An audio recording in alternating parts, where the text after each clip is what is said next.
Mengenai peradilan di Nusantara, mungkin banyak yang salah persepsi. Seakan-akan kita mengenal peradilan itu sesudah VOC. Nah, ini suatu hal yang sangat amat keliru. Karena memang kita terbentur data sejarah. Data sejarah yang tertua itu semacam jurisprudensi yang di zaman itu disebut dengan Jayapatra atau dokumen-dokumen peradilan. Yang tertua yang kita miliki sekarang itu bentuk jurisprudensi itu dimuat di dalam prasasti. Prasasti itu dalam bentuk lempengan logam, kemudian ditulis di situ. Nah, yang pertama ditemukan itu adalah prasasti Guntur. Tahunnya tahun 907 Masehi atau 829 Saka. Ya, nah itu jadi awal abad ke-10. Prasasti Guntur ini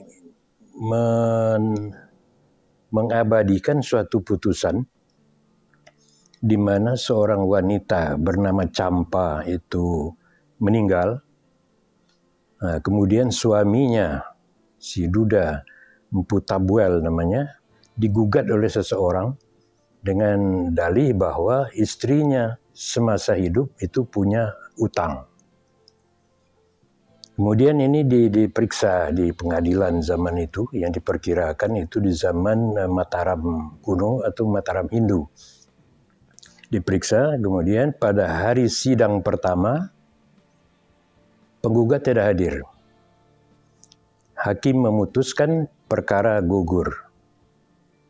Dengan catatan, seandainya penggugat hadir, gugatannya pun akan ditolak. Karena apa? Karena di antara Empu Tabuel dengan Campa itu tidak memiliki keturunan. Jadi kalau memiliki keturunan, hutang yang dilakukan oleh istri itu bisa dianggap untuk kepentingan keluarga. Tapi ini tidak ada keturunan, sehingga si Duda, suaminya, tidak bertanggung jawab atas utang itu. Nah, selanjutnya hakim memutuskan putusan ini tidak dapat diganggu gugat. Nah, yang menarik, putusan ini tidak sekedar diucapkan di sidang yang terbuka untuk umum, tapi juga ditunjuk 4 orang saksi yang dibawa sumpah untuk mendengarkan putusan diucapkan. Ya, itu di dalam prasasti Guntur. Yang kedua, prasasti Uruduk Kidul. Uruduk Kidul itu ada 2, ya, A dan B. Ini gugatan terhadap pemungut pajak. Jadi di zaman itu, pajak-pajak yang dikenakan kepada orang asing itu lebih tinggi. Sama lah mungkin dengan sekarang. Nah, si wajib pajak ini didatangi oleh petugas pajak dan dinyatakan dia orang asing, sehingga pajaknya tinggi. Dia membantah, saya penduduk asli. Tapi petugas pajak tetap ngotot, kemudian ini dibawa ke pengadilan. Di pengadilan dia buktikan bahwa dia bukan penduduk pendatang. Karena diduga waktu itu sudah banyak orang-orang dari Khmer, kalau sekarang Kamboja itu ya. Nah, dia bisa membuktikan itu dan akhirnya dia dimenangkan. Petugas pajak yang lain juga melakukan hal yang sama. Dia gugat lagi, dia menang lagi. Nah, padahal di zaman itu pajak itu satu-satunya pendapatan negara, tapi masih bisa dia dimenangkan. Nah, itu prasasti Uruduk Kidul.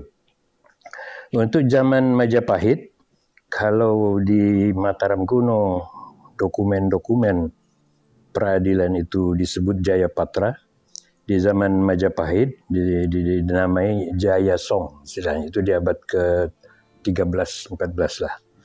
Ada 2, Prasasti Parung dan Bendosari.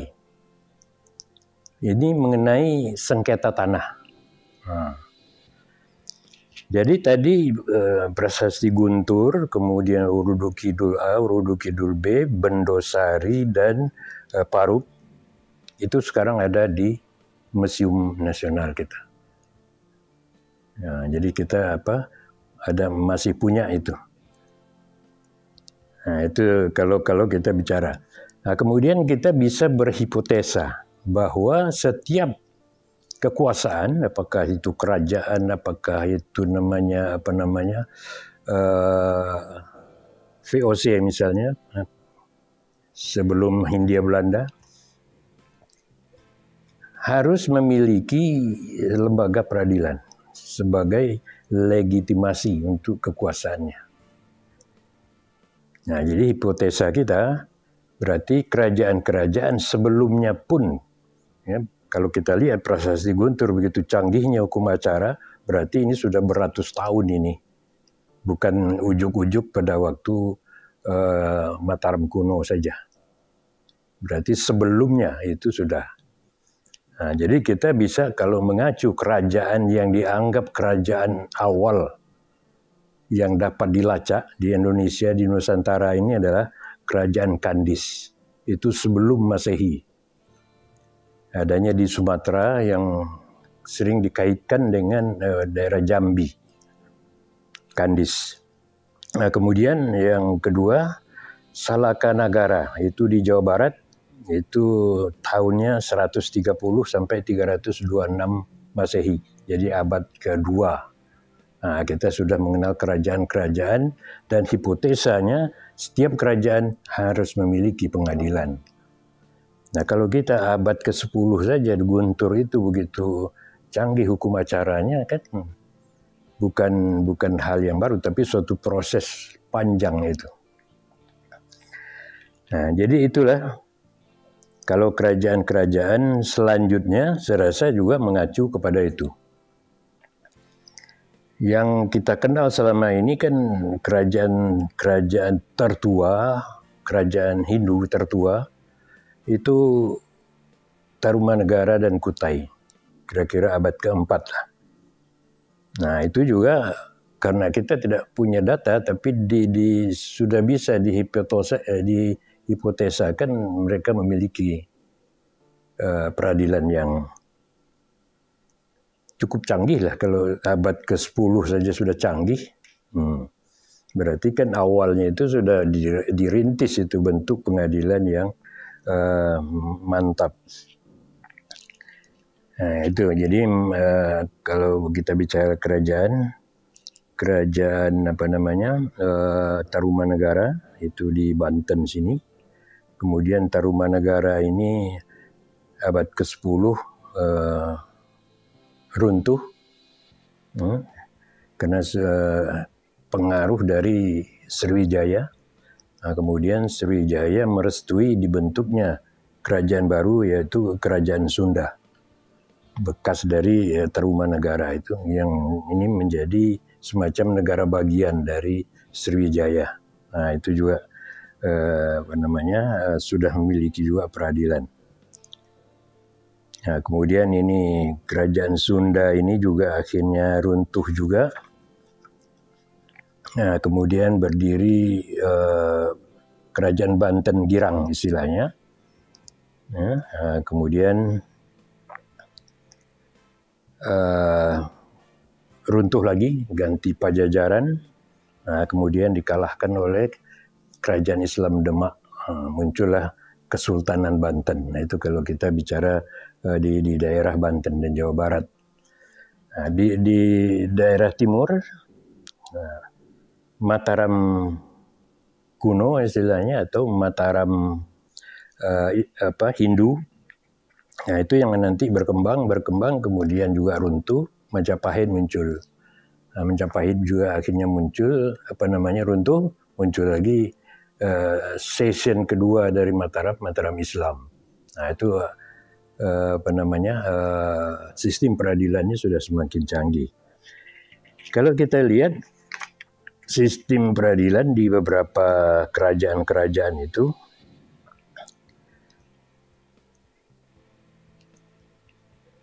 misalnya di daerah Priangan, ya, Priangan termasuk Cirebon, itu dikenal ada 3 bentuk peradilan, yaitu peradilan agama, ini sesudah Islam ya, kemudian peradilan derigama, agama, derigama, dan cilaga. Nah, jadi agama ini mengenai hukum Islam, derigama ini yang tidak termasuk hukum Islam.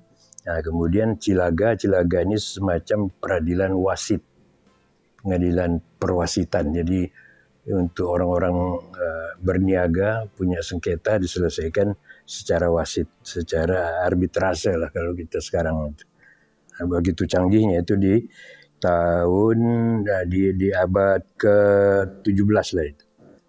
Di Aceh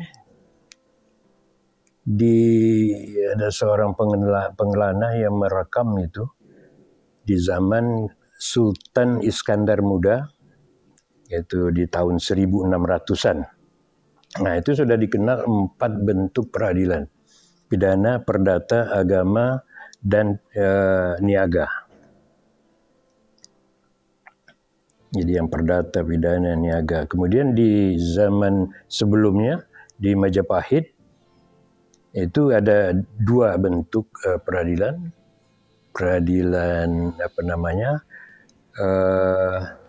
yang sifatnya padu. Jadi peradilan padu dan pradata. Padu ini memeriksa perkara-perkara yang mengancam keamanan negara, kerajaan. Jadi kalau di zaman kita sekarang semacam perkara-perkara subversif lah, terorisme, pemberontakan, nah itu di peradilan padu namanya. Sedangkan pradata itu perkara-perkara umum. Nah, jadi kalau kita lihat memang di samping kekuatan fisik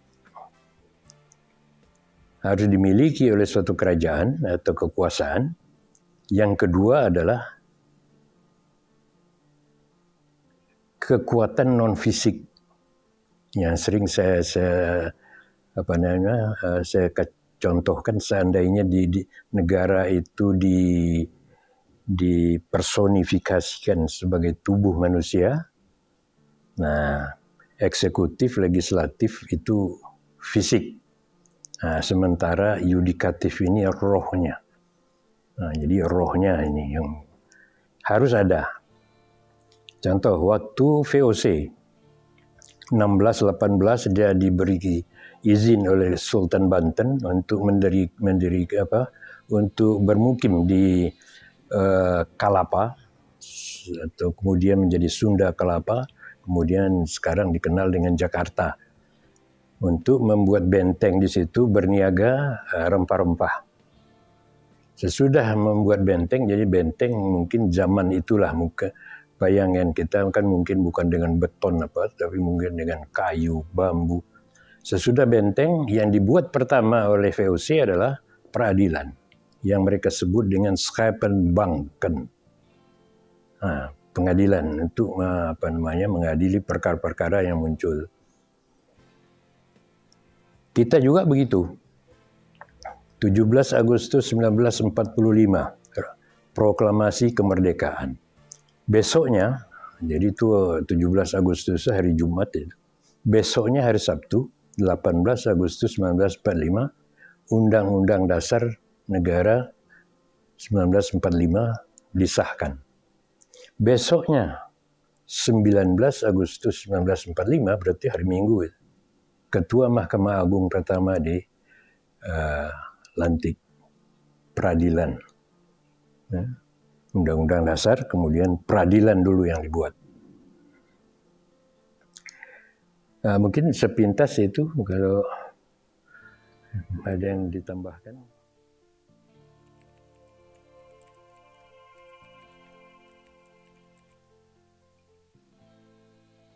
Ya, tadi mungkin ada di proses di Guntur ya sudah ada. memang kita bisa melihat di zaman VOC saja dulu ya. Kita tadi baru masalah kerajaan ini. Jadi pada tahun 1618 itu VOC diberi kesempatan. Jadi kita harus tahu dulu VOC ini bukan pemerintah Belanda. VOC ini kumpulan dari 17 kamar dagang di Belanda. Ya. Kemudian oleh negara diberi mandat, oleh kerajaan Belanda diberi mandat untuk mencari negara-negara daerah-daerah yang menghasilkan rempah-rempah, komoditas yang sangat laku di pasar Eropa pada waktu itu. Nah, VOC inilah diberi kewenangan untuk berunding dengan penguasa-penguasa setempat, diberi otoritas untuk membentuk kepolisian dan pengadilan. Nah, kemudian dia harus setor nanti ke negara. Nah, jadi di masa VOC itu memang pertama itu memang ada dibedakan pada waktu itu pengadilan bagi mereka-mereka yang pribumi dengan mereka-mereka yang serdadu-serdadu VOC di lingkungan benteng. Nah, jadi ada perbedaan. Di kerajaan-kerajaan itu kita tidak punya data lain ya. Selain Prasasti Guntur, kemudian Uruduk Kidul itu kalau kita lihat hakim di situ sangat mengutamakan keadilan itu. Dia tidak berpihak kepada kerajaan, tidak berpihak pada kekuasaan, tapi betul-betul melihat secara objektif. Si Empu Tabuel bisa dimenangkan perkaranya, kemudian si wajib pajak bisa dimenangkan. Nah, jadi kalau masalah keadilan saya rasa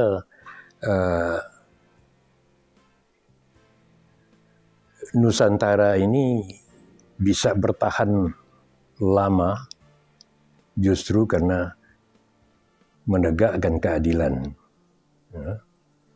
Dan itu kalau di agama juga sudah dilihat itu beberapa negara-negara yang bisa bertahan lama itu karena bertindak adil. Ya, saya rasa itu ya ininya.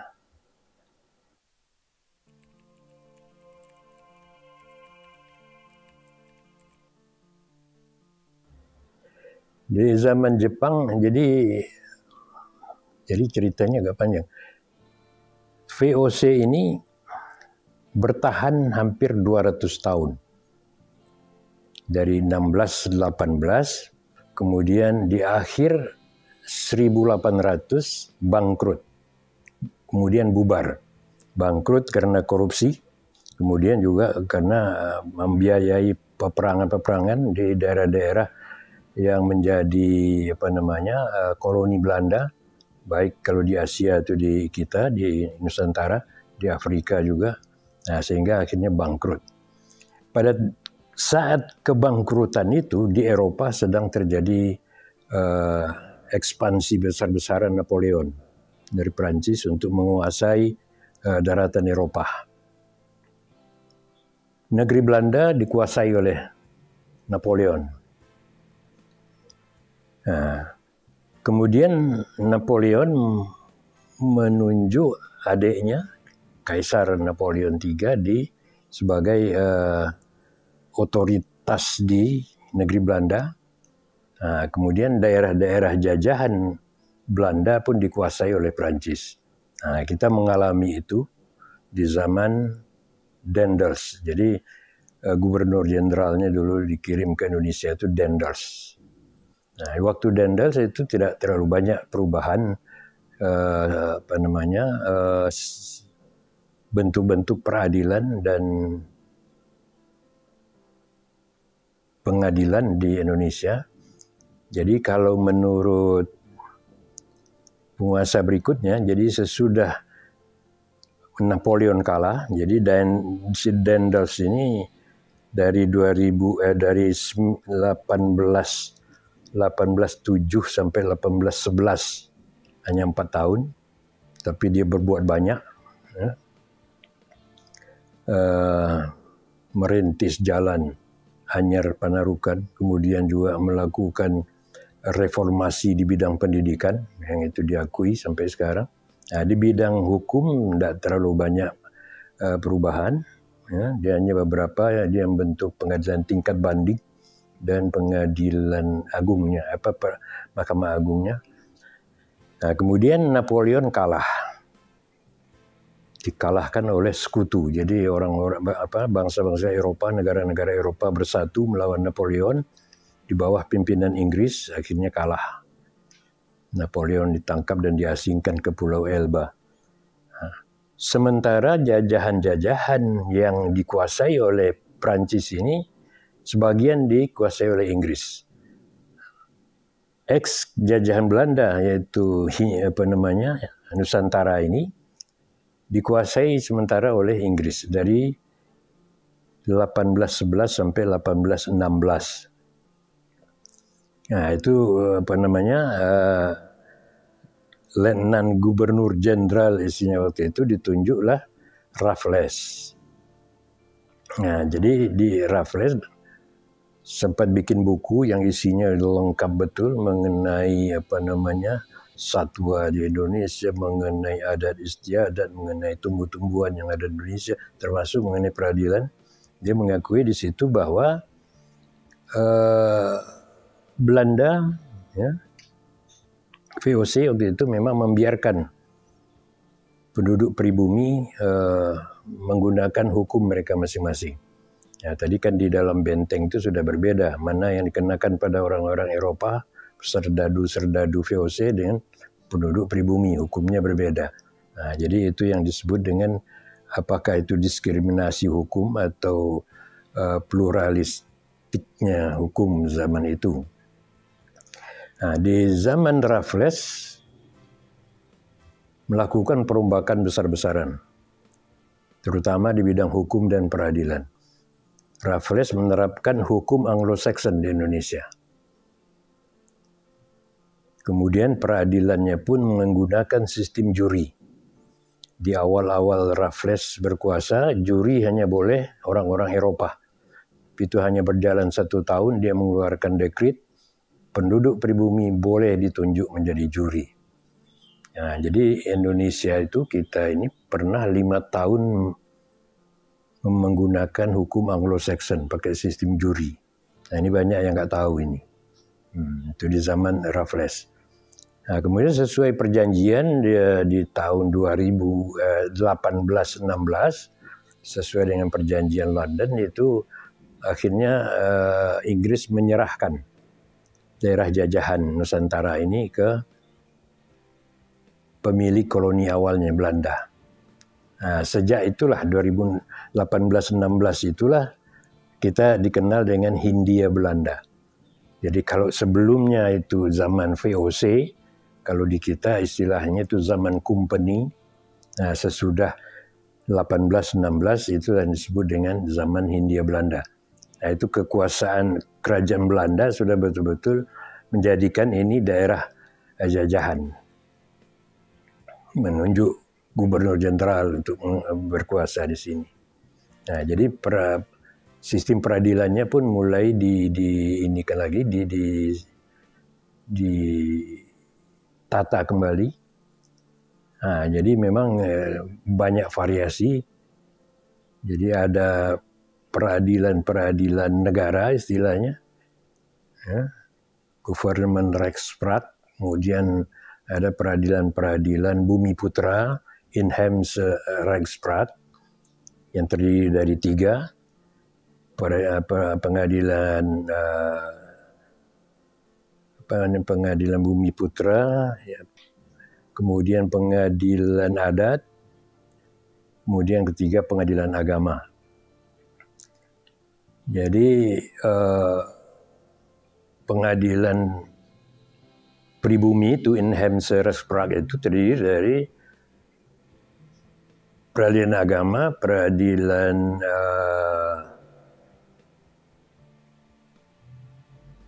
adat, kemudian pengadilan swapraja. Swapraja itu daerah-daerah yang boleh membuat pengadilan walaupun tidak langsung dikuasai oleh Belanda. Nah, kemudian ada hukum-hukum acara juga, beda antara yang digunakan oleh bangsa Eropa sendiri, kemudian oleh Timur Asing, Cina, India, Arab, kemudian pribumi. Nah, jadi ada semacam diskriminasi atau perbedaan di bidang hukum dan peradilannya.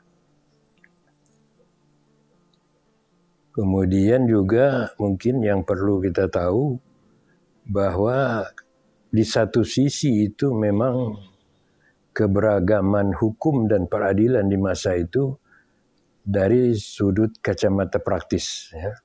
Jadi Belanda tidak mau terlalu repot, jadi urusan pribumi silahkan diselesaikan sendiri. Mana hal-hal yang penting, yang strategis itu mereka kuasai.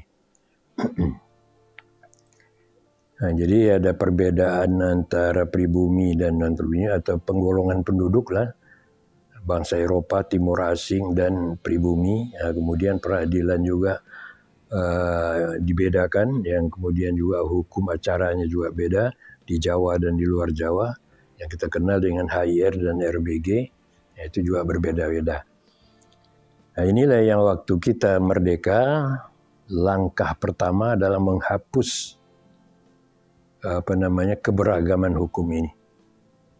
Kita bertekad untuk membuat unifikasi di bidang peradilan. Nah, sesudah proklamasi kemerdekaan itu yang dicanangkan, tapi kita tidak langsung bisa menguasai Nusantara waktu itu. Jadi Belanda masuk kembali untuk menguasai dan dia tidak mengakui adanya proklamasi kemerdekaan. Jadi ada sebahagian daerah itu masih dikuasai oleh Belanda dan sebagian yang sudah dikuasai oleh Republik Indonesia. Nah, itulah pemimpin-pemimpin kita, karena Jakarta sudah diduduki, hijrah ke Jogja. Kemudian Jawa Timur juga sudah dikuasai, Surabaya dikuasai, makanya pengadilan tinggi atau Radvan Justisi di Surabaya dipindahkan ke Jombang. Nah, ini juga tidak lama karena Jombang tidak terlalu jauh dengan Surabaya, kemudian dikuasai Belanda juga, kemudian dipindahkan ke Malang. Radvan Justisi yang ada di Medan, karena Medan sudah dikuasai, dipindahkan ke Bukit Tinggi. Kemudian Radvan Justisi Palembang itu dipindahkan ke Tanjung Karang, Lampung.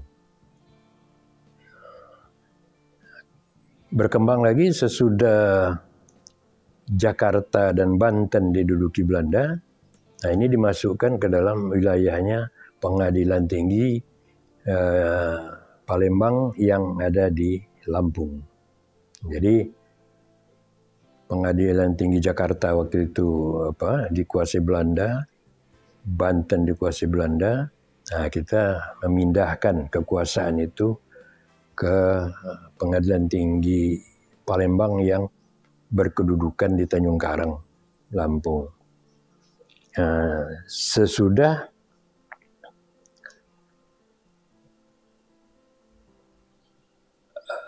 pengakuan kedaulatan. Jadi tahun 49 akhirnya dibahas mengenai kedaulatan ini di konferensi meja bundar, diprakarsai oleh PBB, dan kemudian Belanda mengakui kedaulatan kita, tapi dengan embel-embel. Kita harus bayar hutang. Mereka bikin infrastruktur selama sekian ratus tahun. Kemudian soal Irian Barat waktu itu akan dibicarakan tahun depan. Nah, taktik diplomasi kita waktu itu mengiyakan. Yang penting diakui dulu. Nah, itulah mulai 1 Januari 1950 barulah kita betul-betul merasa menguasai Indonesia itu. Masalahnya timbul, Belanda ingkar janji. Harusnya tahun 50 itu sudah harus membicarakan soal Irian Barat, dia santai-santai aja. Nah, akhirnya Indonesia pakai dalil Pakta Sunt Servanda, ada belakangnya. Jadi perjanjian itu mengikat seperti undang-undang sepanjang keadaan masih seperti semula. Nah, kita beranggapan keadaan sudah tidak seperti semula karena Belanda sudah ingkar janji. Nah, kemudian kita membatalkan hasil KMB. Nah, kemudian melakukan kekerasan terhadap untuk menguasai Irian Barat. Tahun 61 dicanangkan oleh Bung Karno rebut Irian Barat. 62 pasukan kita sudah masuk di sana. Nah, kemudian ditengahi oleh PBB. Nah, PBB sementara tahun 62 sampai 63 itu menguasai Irian Barat.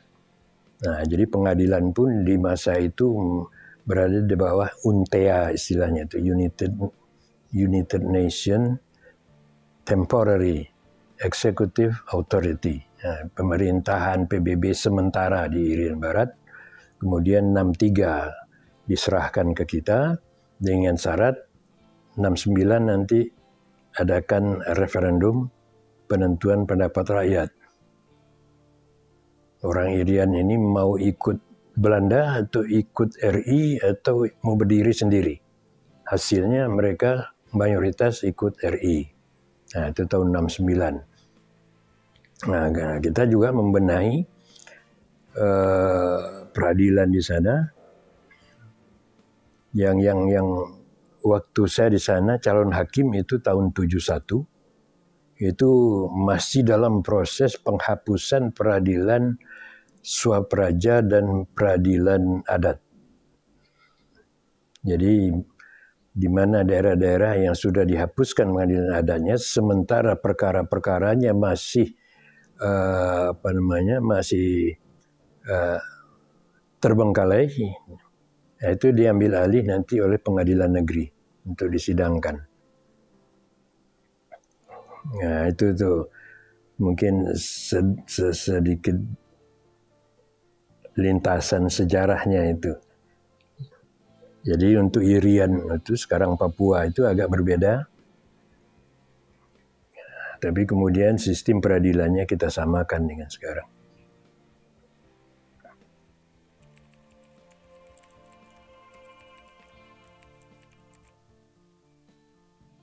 Jadi kalau struktur peradilan itu memang di zaman Belanda memang sangat sederhana sekali. Kemudian sesudah kita merdeka kita masih melanjutkan. Dan sederhananya itu hanya ada ketua, ya, Presiden Landrat lah kalau dulu. Kemudian greffier itu panitra. Nah, kemudian majelis hakim, kemudian pegawai. Sudah, cuman itu. Dan waktu sampai tahun 80 lah, ya 70-an sampai 80 itu memang tidak masalah. Panitra pengganti itu cukup diangkat oleh ketua pengadilan negeri. Tanpa tunjangan, nggak ada dampaknya itu. Jurusita pun begitu, siapa saja bisa ditunjuk. Nah, kemudian yang mengantar relas saja. Itu tidak harus jurusita zaman itu. Panitra pengganti bisa. Nah, jadi memang strukturnya itu masih sederhana sekali.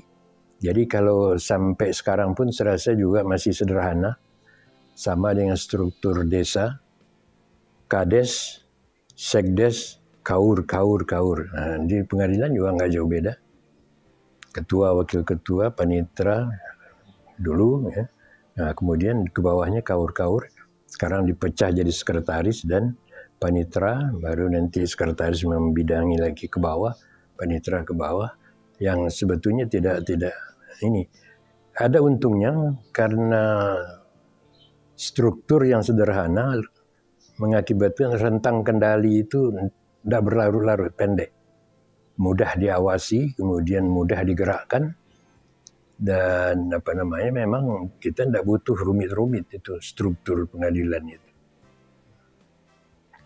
Yang di Belanda pun sampai sekarang tidak jauh beda juga strukturnya. Ya, kemudian jurusita kalau di Belanda itu sudah mandiri kelihatannya. Jadi pengadilan itu tidak mau tahu, pokoknya antarkan panggilan ini, laksanakan putusan ini, ya sudah. Nah itu juga mungkin yang perlu kita pikirkan itu, supaya kita tidak terjebak dengan masalah-masalah eksekusi.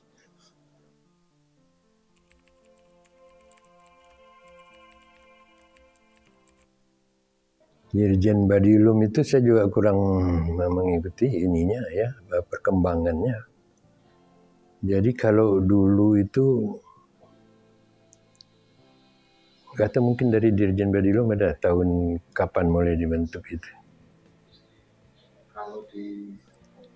Mungkin sesudah tahun 70-an. Karena adanya 4 lingkungan peradilan itu, pertama itu di dalam Undang-Undang Pokok Kehakiman nomor 14 tahun 70. Nah, ada peradilan umum, agama, militer, dan tun.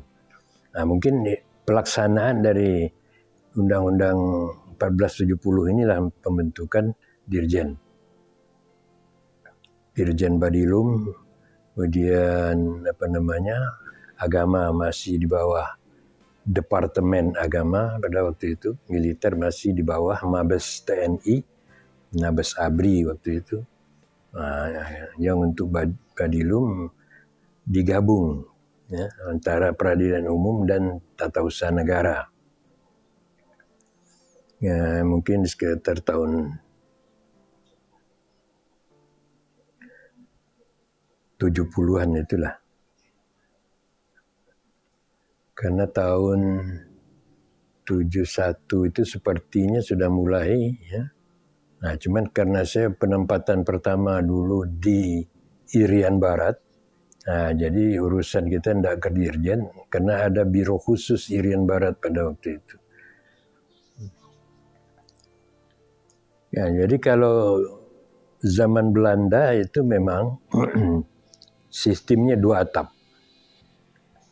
Jadi mengenai organisasi, finansial, dan administrasi itu adanya di Menteri Kehakiman waktu itu.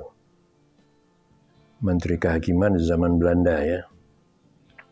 Nah, makanya kalau kita dulu SK itu selalu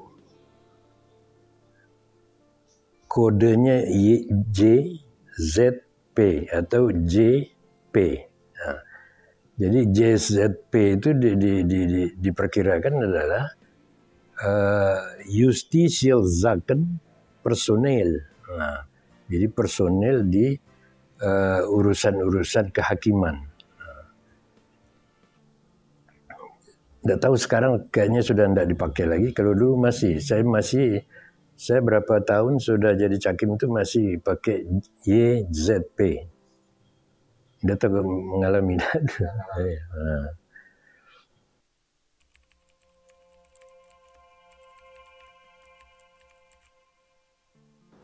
Jadi 2 atap dulu memang tidak ada masalah. Begitu juga mungkin di negeri Belanda. Sepanjang eksekutif itu benar-benar hanya melayani masalah personil, keuangan, dan organisasi. Tidak mencampuri belit teknis. Nah, kemarin itu ditakutkan ada campur tangan. Nah, kemudian juga masalah teori. Trias politika, murni atau tidak. Nah, kemudian teori John Locke. Kalau teori John Locke, pengadilan itu bukan lembaga yudikatif, tapi berada di bawah eksekutif. Kalau Montesquieu, itu terpisah. Legislatif, eksekutif, yudikatif. Walaupun mungkin secara murni tidak mungkin dilakukan, tapi setidak-tidaknya ada pemisahan. kekuasaan, pembagian kekuasaan. Kalaulah bukan pemisahan, tapi pembagian kekuasaan, tidak saling mencampuri. Nah, itu yang dirasakan di zaman dua atap. Jadi kalau kita lihat historisnya, munculnya ide satu atap itu di tahun 66. Jadi pertemuan IKHI Jawa Tengah mengadakan seminar dengan Undip, Universitas Diponegoro. Akhirnya tercetuslah itu bahwa kekuasaan yudikatif harus terpisah jelas dari eksekutif, yang kemudian kita sebut dengan konsep peradilan satu atap di bawah Mahkamah Agung. Nah, situasi waktu itu memang berat bagi peradilan waktu itu. Karena Mahkamah Agung itu di zaman Orde Lama itu diseret ke eksekutif. Jadi nomenklatur ketua Mahkamah Agung itu adalah menteri garis miring ketua Mahkamah Agung. Jadi setingkat menteri. Nah, kita tidak bisa berbuat apa-apa. Nah, itulah reaksinya di tahun 65, kemudian tahun 66 pertemuan IKHI itu minta supaya dilepaskan dari kekuasaan eksekutif. Nah, ini diambil alih oleh IKHI Pusat yang bersamaan waktu itu sedang ada Rakernas Mahkamah Agung. Mahkamah Agung akhirnya juga mengadopsi itu untuk kita perjuangkan. Nah, setiap diperjuangkan di DPR itu kandas, baru terkabul sesudah reformasi. Nah, itu dengan ketetapan MPR nomor 10 tahun 1998. Kekuasaan yudikatif harus lepas dari eksekutif, tidak boleh dicampuri. Nah, itulah yang menjadi titik tolak satu atap itu. Kemudian untuk pelaksanaannya dikeluarkan Undang-Undang nomor 35 tahun 99. Kemudian pemerintah membentuk kelompok kerja lintas sektoral untuk membahas bagaimana bentuknya nanti peradilan satu atap itu. Nah, jadi kalau kita lihat memang yang menonjol dengan satu atap ini adalah siapa yang mengawasi. Nah, kemudian kita membuat pengawasan internal. Nah, dari hasil pembicaraan para pakar lintas sektoral tadi muncul ide yang akhirnya dalam bentuk komisi yudisial. Jadi pengawasan eksternal harus ada, internal juga harus ada, supaya Mahkamah Agung dan peradilan itu tidak sewenang-wenang karena mandiri, independen. Perlu ada pengawasan.